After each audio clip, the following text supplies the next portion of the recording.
The Galactic Council's annual Predator Symposium had gathered representatives from 47 species across 12 sectors.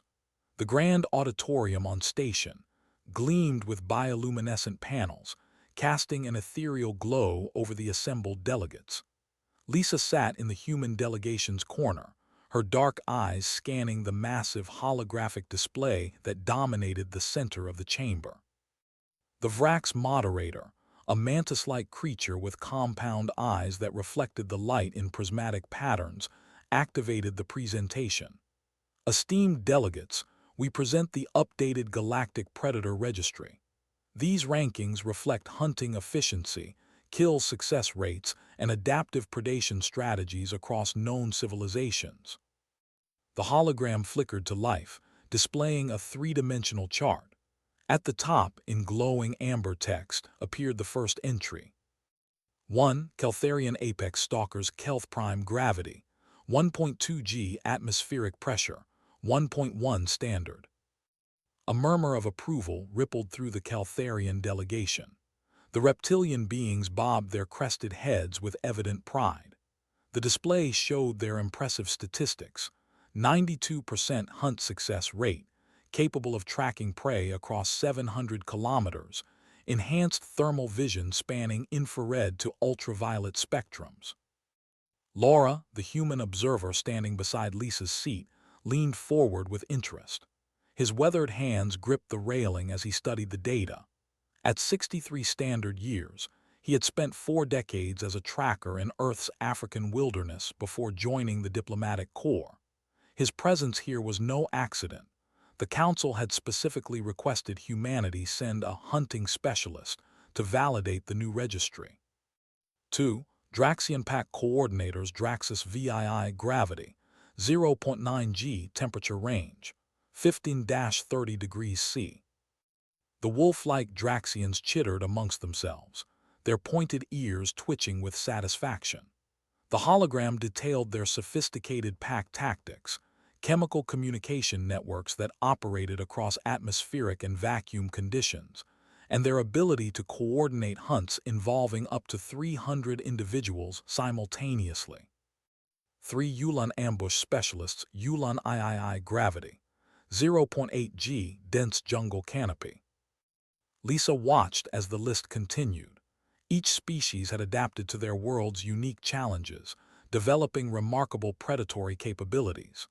The Yulan could remain motionless for 18 standard hours, their metabolic rates dropping to near hibernation levels while they waited for prey. Their strike speed exceeded 40 meters per second once they committed to an attack. The list went on: the Raxian Aerial Hunters, Golgoth Deep-Sea Pursuit Predators, Santine Neural Disruptor Ambushers. Each entry came with detailed environmental parameters, evolutionary advantages, and statistical validation of their hunting prowess. By the time the display reached the 15th entry, Laura had straightened up, his expression shifting from curiosity to puzzlement. 15. Viridian Swarm Hunters Viridian II Gravity, 1.1 g Ammonia Methane Atmosphere. Lisa glanced at her colleague, catching the slight furrow in his brow.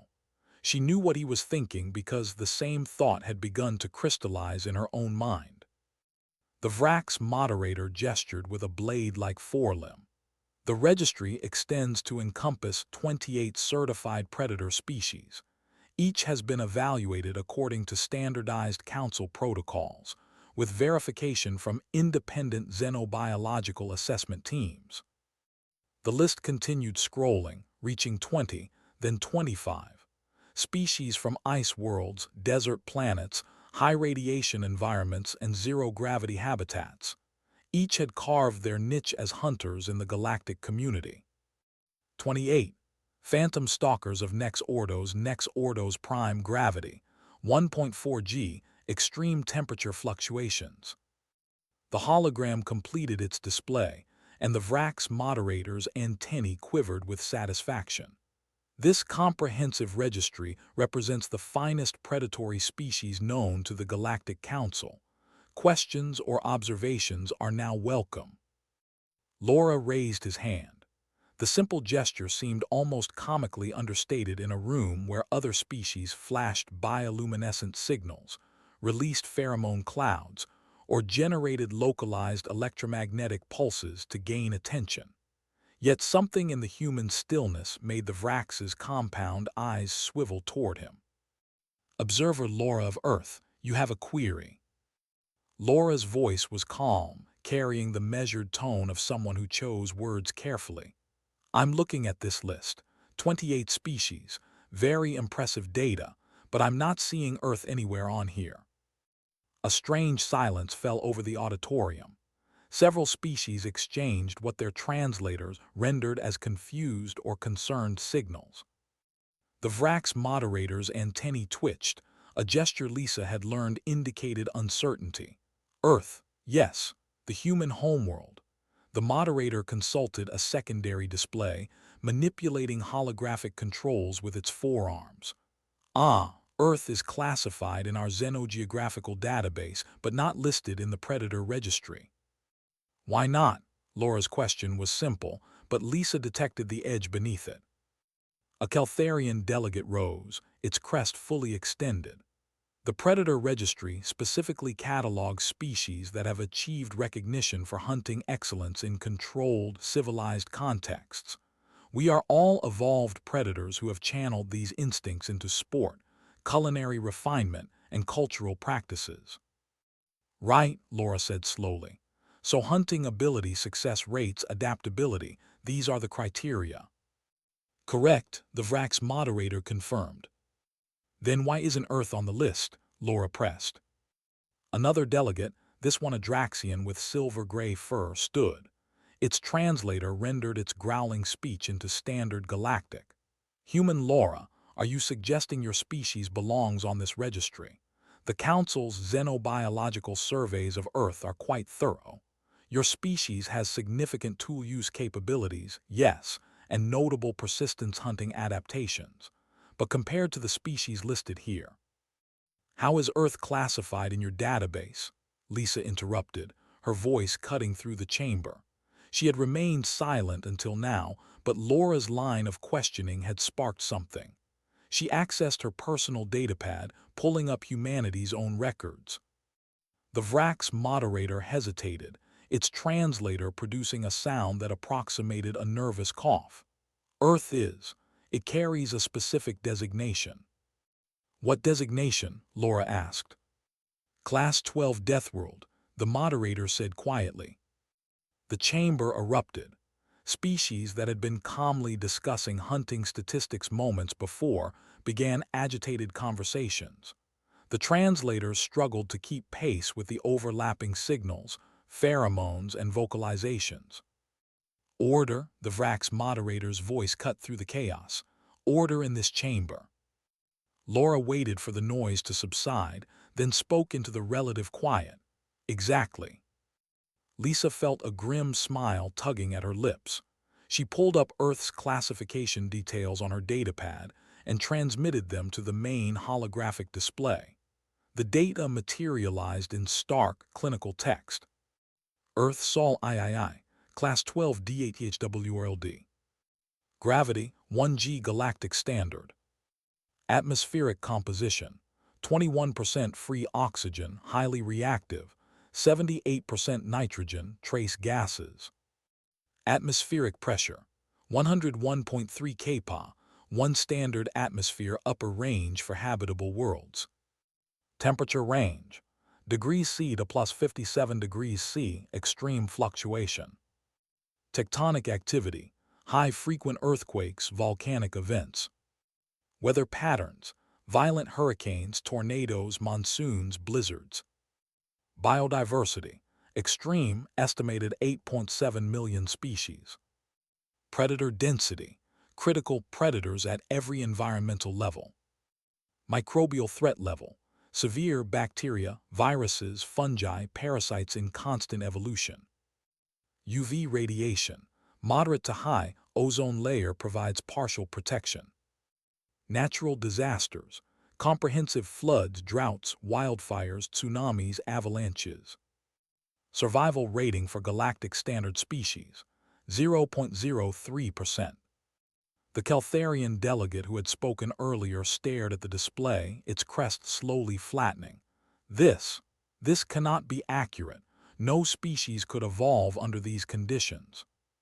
But we did, Lisa said, standing now. Every single human in this room is the product of 3 billion years of evolution on that world. We didn't evolve as the apex predator. We evolved in competition with thousands of other predatory species, many of which were larger, stronger, and faster than us. Laura picked up the thread. You want to know about hunting? Let me tell you about persistence hunting. Humans can track prey for days, not hours, days. We can maintain a steady pace that overheats and exhausts animals that are faster in short bursts. Our ancestors hunted megafauna to extinction across 6 continents using nothing but shaped stones and wooden spears. Impossible, breathed a Yulan delegate. Megafauna would require multiple pack attacks with coordinated. We did it with groups of 5 to 10 individuals, Lisa interjected. Sometimes fewer. We tracked wounded animals for 50, 60, even 100 kilometers. We learned to read tracks in any terrain, sand, mud, rock, snow. We developed the ability to predict animal behavior, to understand migration patterns, to exploit seasonal vulnerabilities. Laura continued, his voice never rising but somehow filling the chamber. You list species with 92% success rates in controlled hunts. Do you know what humanity's hunting success rate was during our Paleolithic period? Recent anthropological evidence suggests 70 to 80%, using primitive tools, on a planet actively trying to kill us. The holographic display flickered as Lisa uploaded more data. Images of Earth's predators appeared. Great white sharks, saltwater crocodiles, polar bears, lions, leopards, anacondas, box jellyfish, Sydney funnel web spiders, Nile crocodiles, hippos, Cape buffalo. We evolved alongside these, Lisa said. Some of them still kill humans today despite our technology, and yet we are still here. We are still the dominant species on our planet. A Santine delegate, its neural disruptor organs glowing faintly, spoke through its translator. Your world has high oxygen content. This would accelerate metabolic processes, allow for larger body sizes among fauna. Exactly, Laura said. 21% oxygen. Do you know what that means? It means fires burn hotter and faster. It means rust and decay happen rapidly. It means that every breath we take is slowly oxidizing our cellular structures. We exist in a constant state of controlled combustion. Our atmosphere is actively corrosive. Lisa advanced to the display controls. Let me show you something else. She pulled up comparative data on human physiology. Humans possess one of the most efficient cooling systems in the known galaxy. We can regulate body temperature through eccrine sweat glands distributed across our entire body surface. This allows us to operate in extreme heat without overheating.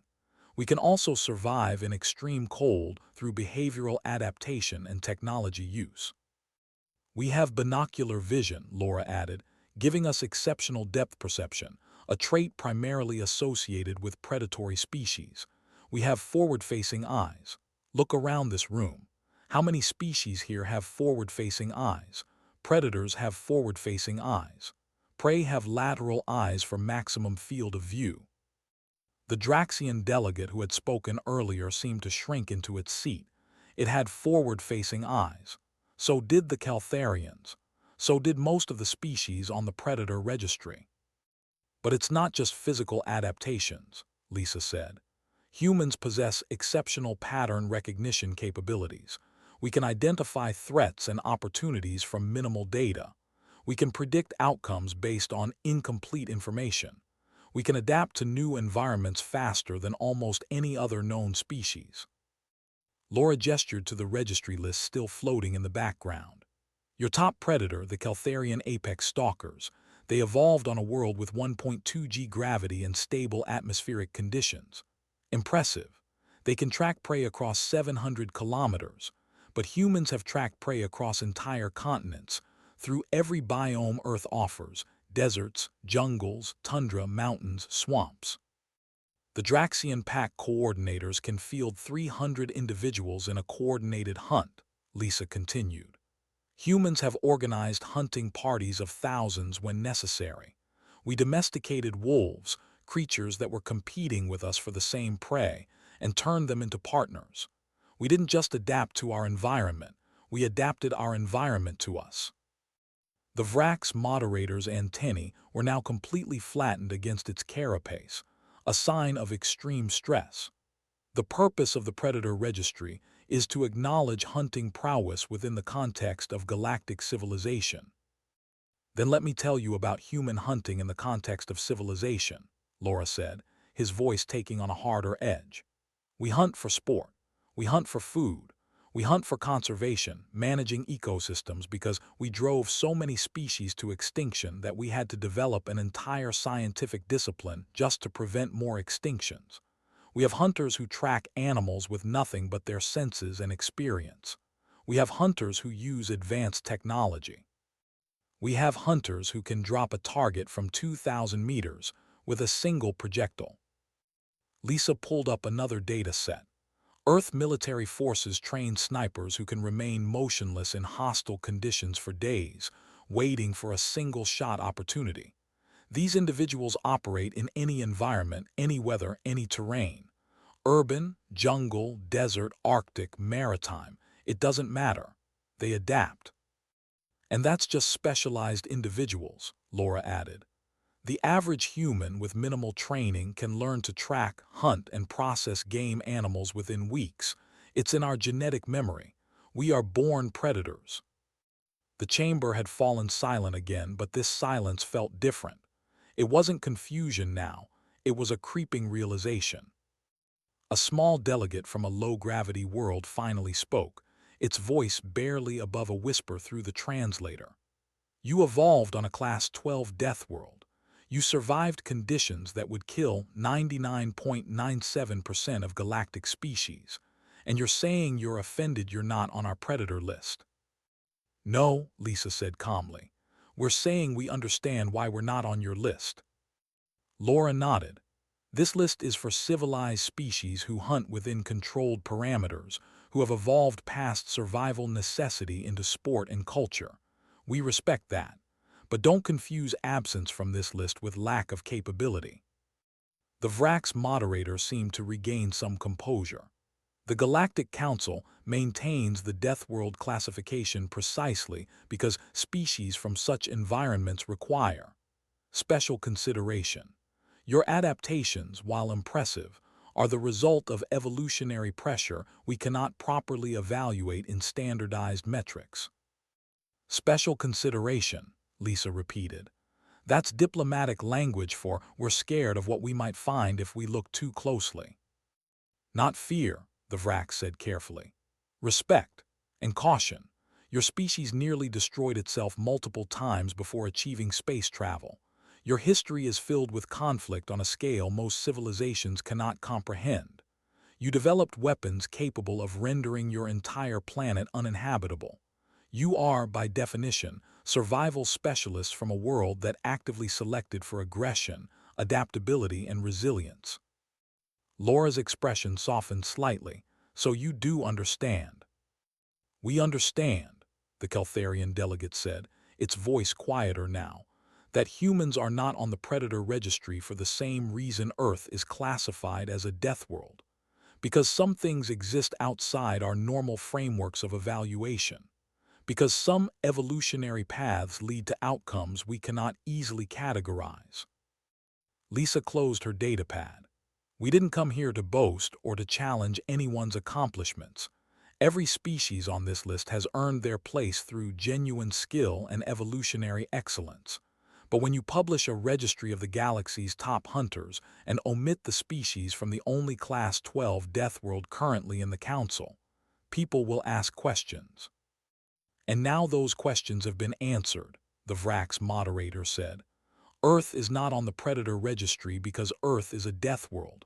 Humans are not listed because humans are from a death world. These are not separate facts. They are the same fact. Laura turned toward the exit, then paused. One more thing. That 0.03% survival rate for galactic standard species on Earth. That assumes they stay in climate-controlled habitats and don't encounter any of the local fauna, or flora, or microorganisms, or weather, or geological activity. He smiled, but it didn't reach his eyes. Earth doesn't make hunters. Earth makes survivors. We just happen to be very, very good at hunting too. As the human delegation left the chamber, the assembled species sat in contemplative silence.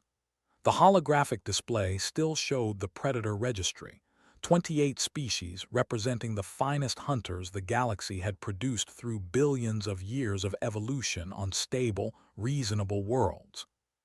And somewhere in the database, flagged with warning markers and hazard classifications, Earth waited, a world that had forged something the galaxy wasn't quite ready to rank. The VRAC's moderator finally spoke into the quiet. Meeting adjourned. Next item on the agenda will be delayed pending review. As delegates filed out, more than one stopped to access information about Earth, pulling up images and data about the blue-green marble that hung in space like a beautiful trap. A world of liquid water and free oxygen, teeming with life and death in equal measure. A world that had taken organic matter and, through relentless pressure and impossible challenges, shaped it into humanity. Somewhere on that world, in forests and deserts and tundras and jungles, humans were hunting. Not because they had to, not because they were starving, but because after 3 billion years of evolution, after crawling up from the oceans and down from the trees, after surviving ice ages and asteroid impacts and their own worst impulses, they still remembered. They remembered what it meant to track prey under the hot sun. They remembered the patience of the ambush, the thrill of the chase, the precise moment when instinct and skill aligned. They remembered because memory was survival, and survival was what Deathworlds taught best. The galaxy had its predator registry. Earth had something else entirely. Earth had humans. And that, as Laura had said, was exactly the point.